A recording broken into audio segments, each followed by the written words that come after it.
Well, welcome back to another episode here on the AngelCraft server.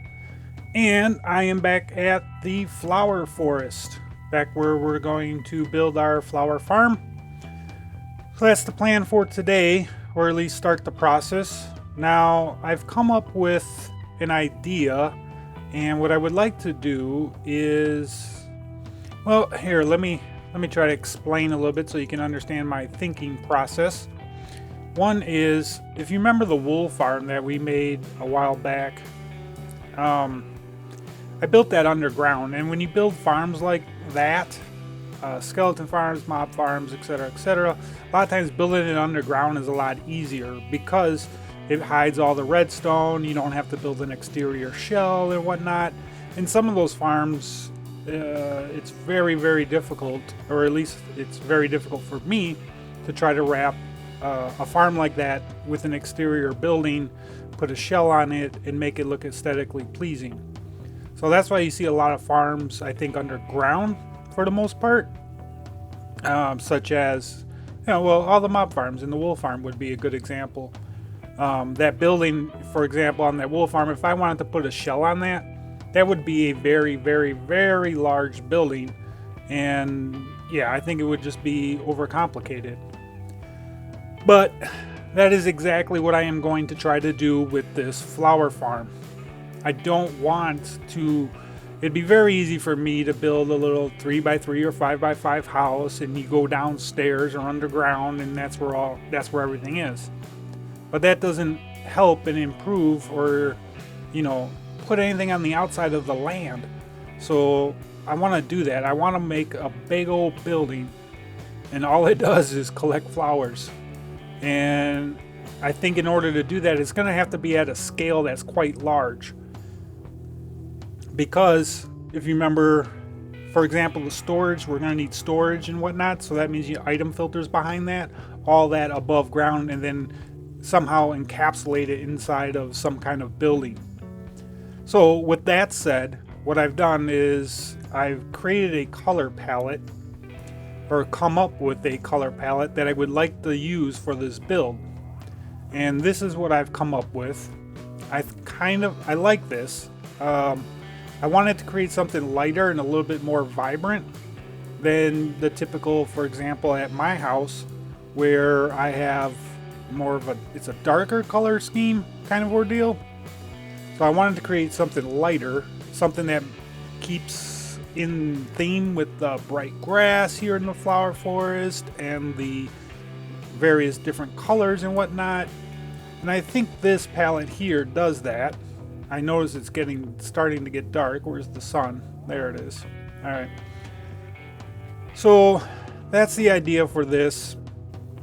I like this. This works pretty well. It also gives us some options available to us where it's not set in stone, but it's pretty much what I want to go with. I think the using orange is going to work well. And orange looks good even against the sandstone. I got oak wood here. I tried spruce. You can take a look at that. But I think that darkens it too much. And I want to keep it lighter. I don't think when you have it situated like this with the oak flush against the orange, I think it doesn't look too good because it's just flat. But if you pop it out like that, I think it looks fine. Or if you were to take the same pieces of oak and just place them back there, I think that looks good. So I think we'll be okay with the colors. And then what I decided what would be kind of good, and the spruce slabs also I think match well with that.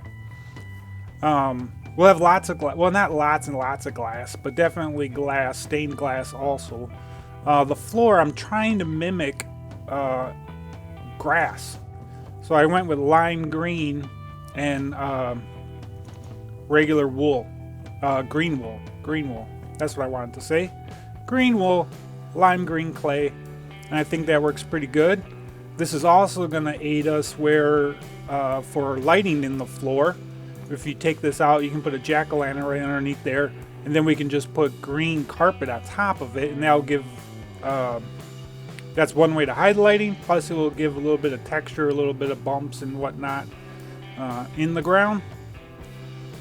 So now this building is going to be super large. I mean, it's going to be ridiculously large. It's going to go probably all the way back in there.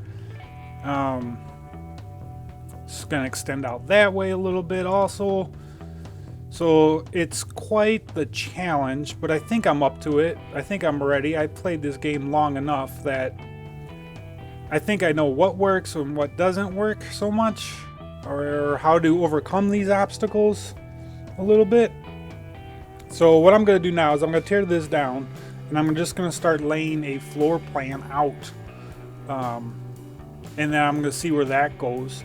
Now when you do the floor plans also, it's important to keep the player in mind, right? You want to keep the playability or the immersion where it needs to be. So that's pretty much how I design my floor plans. Like, what I'm saying is, like, when you walk through this area, how far should they walk before they walk through a second door, or how far do they need to walk in order to make a turn, kind of ordeal? Because you don't want to just like, oh, here's a door, open up and then make a sharp turn like that. You kind of want to let them walk a little bit and then just gradually come around the corner like this, right? That makes more sense. It's more fluid for the player, as opposed to, oh, here's a door, open, and then boom, sharp turn like that. So that's the idea. And with that in mind, plus all the redstone that needs to be hidden, it's going to be a big building. I'm thinking this thing's going to be anywhere from 13 to 17 blocks tall, and probably a solid, if I was to guess, which I am, 20, 30 blocks deep, and probably 15, 20 blocks that way maybe. So it's going to be substantial size. So, and the reason why I'm doing this instead of jumping down on the redstone's easy. I mean, that's easy enough. Rail stations and whatnot. I mean, it's just a matter of, for example, like when I did that one over there, each individual part is simple. It's just a matter of connecting them all together. So building each individual cog is simple. It's just a matter of tying it into a system or a machine when all the cogs work together. That's a little tricky. So yeah, I'm gonna lay out a floor plan and see what we come up with here. And yeah, I'll do that. And if I get stuck or something that requires, I think, a little bit further explanation, I think that's what I'll end up doing. I'll bring you back for that. Else, I will see you in a little bit. Alright, so I may have underestimated, maybe just by a little bit, how big this flower farm, or the building in order to contain the flower farm, just might be. So let me just go ahead and show you what I've come up with. Yeah, a little bit bigger than I thought. Doesn't go quite as far back or towards the east there that I thought it would, but it's definitely much wider than I had anticipated.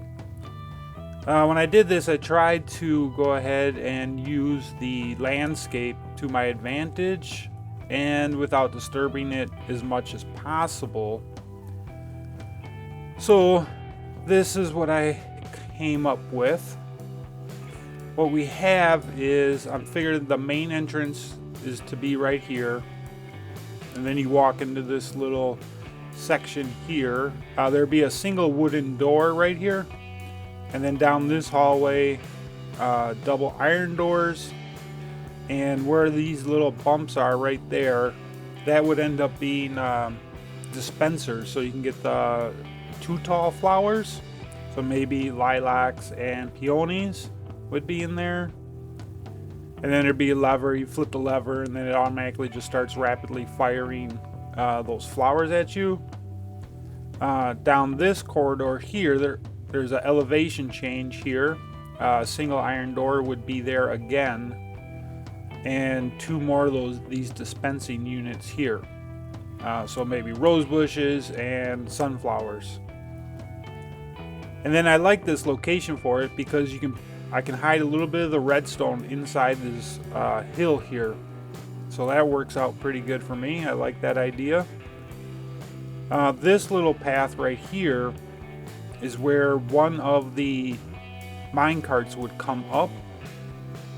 And then don't forget, these have spencers in the ground. So there'll be a hopper. I'm thinking running a hopper chain underground to the behind it, and then the minecart can come above it and deposit bone meal into that dispenser. So that'd be one system there. Then you continue down the hall, turn another elevation change, a turn, another elevation change. Right here, I'm thinking about, this is where I'm thinking the control panel would be. So you have the 4 levers right here that will control each individual farm, plus a master switch. Then finally over here, I want to build like an so you come up through this way, and then an archway of some kind, something a little bit more decorative here. And then essentially this is where the storage solution would be. So we'd have a bunch of chests and whatnot here. I even hollowed out or framed out the item sorting system, so I knew how big that room would be. But yeah, that's it. And it looks like it's getting dark soon. These lines here, this is where a minecart would come up from this farm. It would come up, break the surface, and then travel around to get behind the storage system in order to deposit all the tile drops. And then let me go to sleep real quick. There we go. So that would, and then this line over here, I was thinking these are where the 2 other minecarts, one from this farm, one from this farm, would come and then pick them up and drop off the tile drops behind the storage system over there. So that would be pretty cool. Other than that, I also made a map of the area, so you can see that here. So now you can see relative where we are. You can see my base is right there. You can see the corner of my base there, and then again the iron farm is right through this area here. And that's a pretty good size footprint for this building. I ended up using, just to lay this out, a lot more sandstone than I had anticipated. But I think it'll end up being pretty good here. Again, this is just a floor plan as I went along. It works pretty good. You can maneuver pretty well inside this. So I'm pretty happy with that. I just wanted to do a quick little walkthrough so you can see what it feels like. Come up here. I think once we get the walls in also, we'll get a better feeling. But this doesn't feel bad. It feels pretty natural, like the movement of the player doesn't feel restrictive or anything. So I'm fairly happy with it. I think what I'll end up doing now is that you can see there's a lot of work to be done here. Build up some walls, decorate walls. Now that I know where approximately I want these rail systems to run, I can get some of that finished. So overall, I'm happy, and I think what I'll probably end up doing, what would the next step be? I'm thinking, well, getting them to work is easy. Maybe the delivery system with the item drop off and the automatic pickup down here. Maybe, or run the power, get the power, all power connected over here, and just, yeah, I think that'll be the next spot. I think get all 3 of them dispensing and running their rinse cycles to a power line, a control panel back here. Yeah, I think that sounds about right. But anyways, this took a lot longer than I thought that it was going to take, and that was just to plan out this floor plan. So I'm going to keep continuing with this project for a little while. But I think I will, and hopefully, when's the next time I'm going to see you? I'll see you on Tuesday, and hopefully by that time, yeah, all the redstone would be done. Hopefully the whole farm is actually working, and then I got some of the walls and whatnot constructed also I think that would be reasonable. So, all right, well, you have a good rest of your weekend, and I will see you on Tuesday. Take care now.